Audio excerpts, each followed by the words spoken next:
Imagine you are an American traveler. Okay. And you have just arrived in Sydney, Australia. You walk into your host's beautiful home and they smile at you and say, welcome, just leave your thongs by the front door. Oh, gosh. Yeah, that is dangerous. Right. Because if you do not know Australian slang, you are about to make a very embarrassing mistake. A terrible mistake. You might start taking off your underwear. Oh, no. Yeah. So welcome to this deep dive. Today, we are exploring the secret language that native speakers actually use. And, that is such a perfect example of why this matters. We spend so much time in classrooms learning basic English grammar and vocabulary, and that formal English is essential. Right. You need it. You need it. It is the cake. Yeah. But slang, the casual, everyday words that people use on the street, well, that is the icing on the cake. I love that. And as you just pointed out with that terrible mental image, the icing can save you from genuine embarrassment. Absolutely. And just like icing, English comes in many different flavors. Yeah. It's English is not one single flat language. It changes dramatically depending on where you are. So today we are going to explore the 4 major regional flavors of English. The big 4. Right. The United States, the United Kingdom, Australia, and Canada. We have a fantastic list of 20 specific slang expressions today. It's a great list. It is. Plus a few dangerous false friends to look out for. Yeah, and if you are learning English, we want to help you shortcut your way to understanding real conversations. Because this is not about sounding perfect. It is about understanding the emotion and the culture behind the words. I get that. So we're going to take our time today. We will speak clearly, and we will include short pauses. When you hear a pause, try saying the new word out loud wherever you are listening. That's great advice. So let's start with the United States. Okay. When I look at American slang, it feels very colorful. It seems to focus heavily on adding drama or, strong emphasis to everyday situations. Why is that? Well, a lot modern American slang is driven by the internet, honestly. The internet, pop music, and hip-hop culture. Ah, okay. It is designed to be expressive and bold. It is about standing out. Let's look at a very popular phrase right now. Let's do it. The phrase is no cap. No cap. Pause for 2 seconds. Okay. This phrase means no lie or I am genuinely telling the truth. No lie. Right. In slang, the word cap means a lie. Okay. So no cap means you are not lying. You use this when something sounds like an exaggeration, but it is actually true. So if I go to a restaurant, I wouldn't just say, this is good. I would say, this is the best burger I have ever had. No cap. Exactly. Yeah, you are adding that strong emphasis, no cap. No cap. Pause for 2 seconds. Okay, the next American word I see everywhere online is sus. S-U-S. Sus. Pause for 2 seconds. So, okay, let's unpack this because it confuses me a little bit. Okay. Sus is short for the word suspicious, right? It is, yes. But is sus a serious legal accusation? Like, if I call my neighbor sus, am I saying they committed a crime? That is a very common misunderstanding, but no. Oh, good. Yeah, sus is extremely casual. It became very popular a few years ago because of a video game called Among Us. Oh, right. I remember that. Yeah. Today, it is just a simple way to say that something feels a little bit off or strange. So I am not calling the police. Not at all. Imagine a friend promises to help you move to a new apartment. Okay. But on moving day, they suddenly text you and say their car broke down. Yeah. That's annoying. Right. You might tell another friend, honestly, his excuse is a little sus. See. You don't think he's a criminal. You just think he is lying to avoid hard work. That makes perfect sense. Sus. Pause for 2 seconds. All right. So the third American phrase is fascinating because of how it works. The phrase is throw shade. Throw shade. Pause for 2 seconds. What does that mean? To throw shade means to subtly insult someone. Subtly. Yeah. This phrase actually comes from underground ballroom and drag culture in the United States, but now everyone uses it. The key word here is subtly. You are not yelling at someone. You are hiding your criticism inside a sentence that sounds normal. Can you give me an example of how to actually do that? Yeah. Because it sounds tricky. Sure. Imagine someone at work gives a terrible presentation. Okay. If you walk up to them and say, wow, it is so brave of you to speak in front of people without doing any research. Oh, wow. Ouch. Right. That is throwing shade. Yeah. Pretend to give them a compliment, calling them brave, but you are really insulting them. I love that. You are projecting a shadow over them. Throw shade. Pause for 2 seconds. Okay, what's next? Our fourth American word is extra. Extra. Pause for 2 seconds. Wait, extra is already a normal word, though. It is. Like, if I put extra effort into my English homework, that is a good thing, right? Does it mean the same thing in slang? That is a very logical guess. But in slang, it is actually a negative thing. Oh, really? Yeah. If a person is being extra, it means they are being overly dramatic. Okay. They're doing way too much for a situation. It is exhausting. Oh, I see. So, if I invite you to a casual movie night at my house, and I wear a full tuxedo and hire a professional photographer. I would look at you and say, you are being so extra right now. Because it's just too much. Way too much. Extra. Extra. Pause for 2 seconds. Okay. And the last one for the U.S.? And our final American word is sketchy. Sketchy. Pause for 2 seconds. How do we use that? This word means unreliable or potentially unsafe. It comes from the idea of a quick, rough drawing, a sketch that doesn't have all the details filled in yet. So, like, if I am walking home at night and I see a dark, empty alley with broken streetlights, that is sketchy. Exactly. It gives you a bad feeling. Right. But it is not just for physical places. That's not? No, you can have a sketchy website that asks for too much personal information. Ah, yeah. Or someone could offer to sell you a brand new television for $20. Right. That is definitely a sketchy deal. It is. Sketchy. Sketchy. Pause for 2 seconds.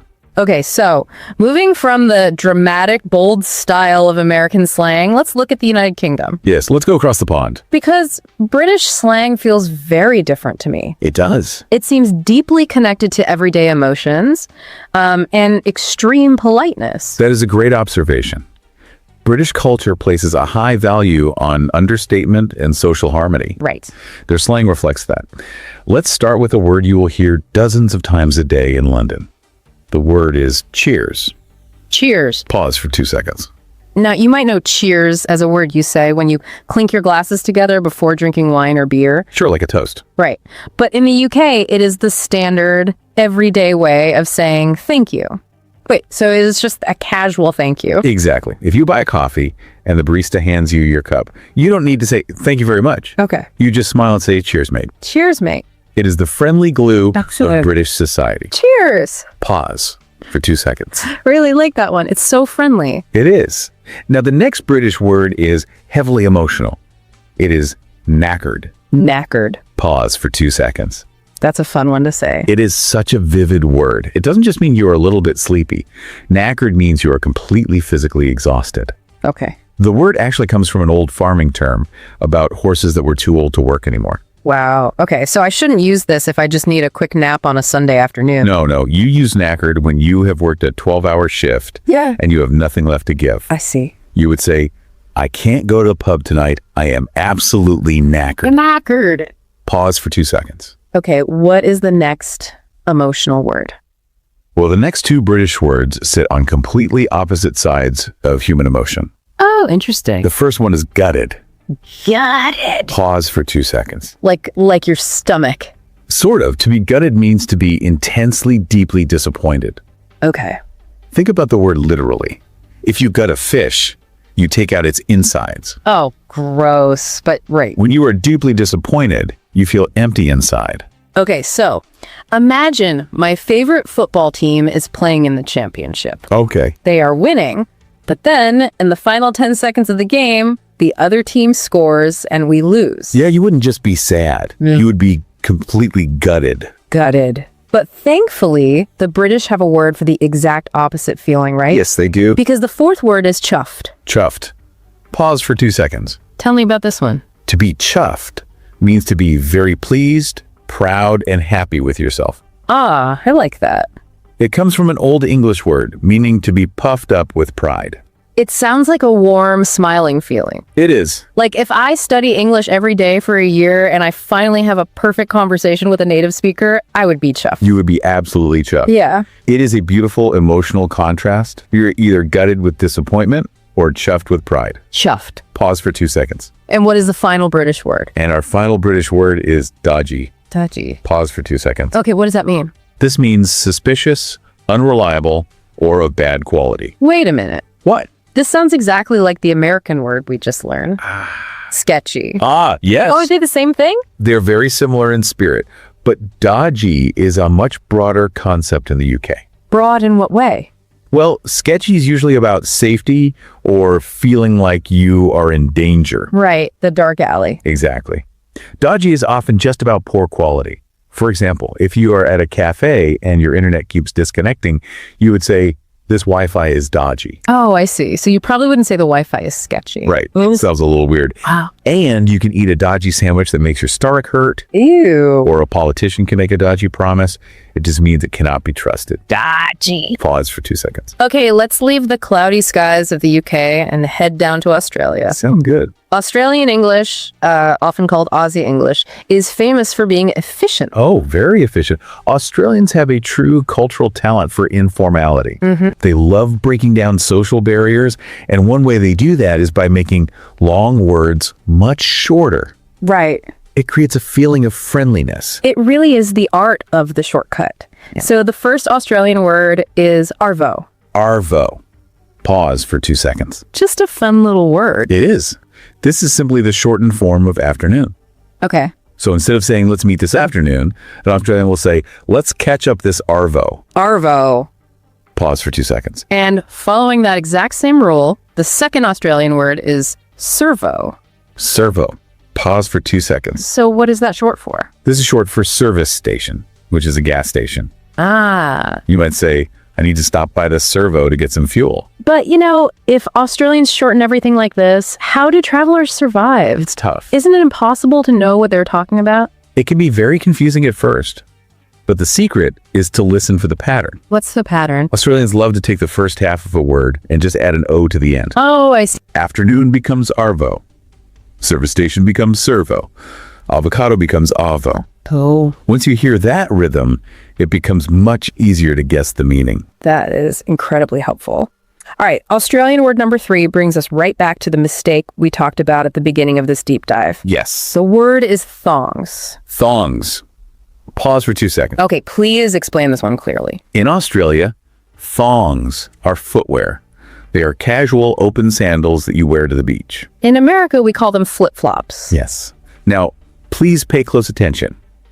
In American English, the word thong refers to a very specific type of tight underwear. Which is why our traveler in Sydney was about to make a terrible mistake at the front door. Exactly.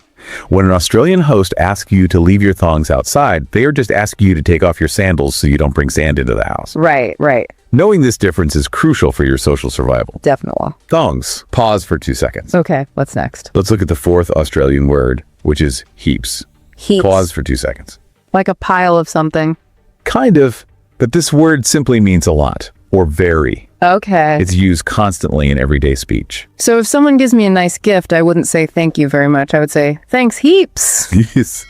Or if you go to a restaurant and the food is fantastic, you don't say it was very good. Right. You say, that meal was heaps good. Heaps good. Pause for 2 seconds. I like that one. And the last Australian word is reckon. Reckon. Yeah. Pause for 2 seconds. Now, this is an interesting one. Why is that? Because when I hear reckon, I think of old American cowboy movies. Oh, right. Yes. But you are saying it is common in Australia today. It is extremely common. In Australia, to reckon simply means to think, to believe, or to guess. Okay. Instead of saying, I think it is going to rain today, you would say, I reckon it's going to rain. That's nice. It is casual and friendly. So if I ask you, do you think we have time for one more coffee? You might say, yeah, I reckon. Exactly, I reckon. Pause for 2 seconds. All right, from the sunny beaches of Australia, we move to the final flavor on our list, which is Canada. Yes, Canada. Canadian slang is heavily shaped by their environment. It truly is. Canada is a massive country with very cold winters. Yes, very cold. Their slang reflects their daily routines, their weather, and a deep cultural desire for politeness and agreement. Let's start with the most famous Canadian word of all. Okay. It is just 2 letters. Pause for 2 seconds. This is a tiny word added to the very end of a sentence. It rhymes with the word say.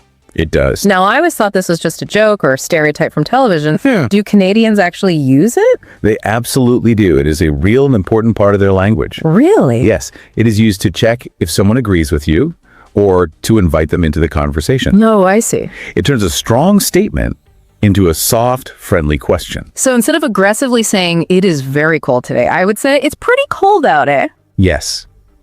You are checking in with the other person. You are building consensus. It is a very polite way to communicate. Pause for 2 seconds. Speaking of the cold weather, the next Canadian word will warm you up. It is a double-double. Double. Pause for 2 seconds. This sounds like a math problem. It does, but it is actually a very specific, famous coffee order. Okay. It means a coffee with 2 creams and 2 sugars. Double-double. Oh, I get it. Exactly. This term comes directly from Tim Hortons, which is a massive chain of coffee shops in Canada. Right. Tim Hortons is a cultural institution there. And ordering a double-double on a cold morning is a deeply Canadian experience. So I just walk to the counter and say, I'll have a medium double-double, please. You will sound like a native. Double-double. Pause for 2 seconds. Now, when you go outside to get that coffee, you will need the third Canadian word, which is a toque. Toque. Pause for 2 seconds. What is that? A toque is a warm knitted winter hat. The word has French origins, which is why it looks a bit strange written down. But it is pronounced to rhyme with the name Luke. So it's not a baseball cap. No. It is the thick, warm hat you wear in the snow. Exactly. If a Canadian child is running outside to play in December, their parents will yell, "Don't forget your toque." Toque. Pause for 2 seconds. The fourth item from Canada is actually 2 words for their money. Oh, yes. The loonie and the toonie. Looney and Toonie. Pause for 2 seconds. I have to admit, this sounds like a cartoon character. It really does. Where do these names come from? It is a great story of practical naming. The loonie is the Canadian $1 coin. Okay. It gets its name because there is an image of a famous Canadian water bird called a loon stamped right on the metal. Ah, okay, so the $1 coin is a loonie because of the bird. Right. And a few years later, Canada introduced a $2 coin. Right. People needed a casual name for it because it was worth $2 and it needed to fit with the loonie. They just combined the word two with loonie. And it became the toonie. It became the toonie. A loonie is $1. A toonie is $2. That is so clever. Pause for 2 seconds. And our final Canadian word is keener. Keener. Pause for 2 seconds. What does keener mean? A keener is a person who is extremely eager, enthusiastic, and hardworking. Usually this describes someone at school or in an office environment. Is this an insult, like calling someone a teacher's pet? It has a tiny bit of teasing in it, but it is generally a friendly, affectionate word. Okay. Imagine a coworker who finishes all their project reports a week before the deadline and then asks the boss for extra work. You would smile and shake your head and say, wow, you are such a keener. Exactly. Keener. Pause for 2 seconds. All right. We have covered 4 distinct flavors of English. We have. But before we finish, okay, here's where it gets really interesting. We have to talk about the danger zone, the false friends. Yes. These are everyday words that exist in all of these countries, but they mean completely different things depending on where you are standing. If you use the wrong meaning, you will cause genuine confusion. Well, we already covered the Australian trap with the word thongs. Let's look at another food trap. What about the word chips? Chips. Pause for 2 seconds. This one is confusing. It is. If you are in the United States, chips are thin, crispy, cold slices of potato that come in a plastic bag.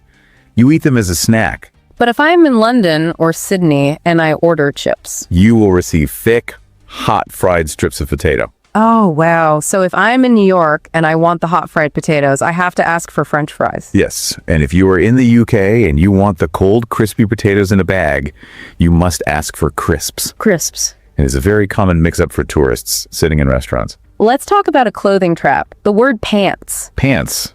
Pause for 2 seconds. What's the trap here? In American and Canadian English, pants are trousers. They're the long clothing you wear on the outside of your legs, like blue jeans or a suit. But earlier you warned me that this is dangerous in the UK. Yes, it is. Because in British English, pants means your underwear. Oh, gosh. The British word for the outer clothing is always trousers. So if an American tourist is in a London cafe, spills hot tea on their jeans, and loudly says, oh no, I need to take my pants off right now, The entire cafe will be horrified. I can imagine. They will think you are trying to remove your underwear in public. Always say trousers in the UK. Okay, that is a life-saving tip. Yeah. Let's look at one more place where you do not want to be confused. Right. What do you call the room with the toilet? Oh, this is a perfect example of how language changes based on regional politeness. Every country prefers a different word for this exact same room. Well, if I am in the United States, I will ask for the restroom or the bathroom. Right. But if you travel to the United Kingdom or Australia, you simply ask for the toilet or the loo. LOO. The loo. But if I fly over to Canada, they use a completely different word. Canadians will ask you to point them toward the washroom. 4 different countries, 4 different preferred words. Restroom, toilet, loo, and washroom. Finally, let's say you are taking a break from work to travel and use all these new words. What do you call that trip? In the United States and Canada, taking time off from work is a vacation. Vacation. Pause for 2 seconds. But in the United Kingdom and Australia, that exact same trip is a holiday. Holiday. If you say vacation in London, people will understand you, but it will sound extremely American. So Americans take a vacation and the British go on holiday. Exactly right. Well, we have covered so much ground today. Just to remind our listeners of the biggest themes, American slang is bold and dramatic. Yeah? British slang is emotional but polite. Australian slang is all about efficient shortcuts, and Canadian slang reflects their environment and kindness. A perfect summary. Thank you. My advice to anyone learning English is to pay close attention to the media you consume. That's right. Because if you watch a lot of Hollywood movies, American slang will feel natural. But if you watch British mystery shows, you will naturally start feeling knackered and chuffed. That is excellent advice. It is the best way to practice without it feeling like hard work. Yeah. But, thinking about all this media brings up a really fascinating question about the future. Oh, what do you mean? Well, historically, these regional flavors stayed separate because the countries were separate. Right. That makes sense.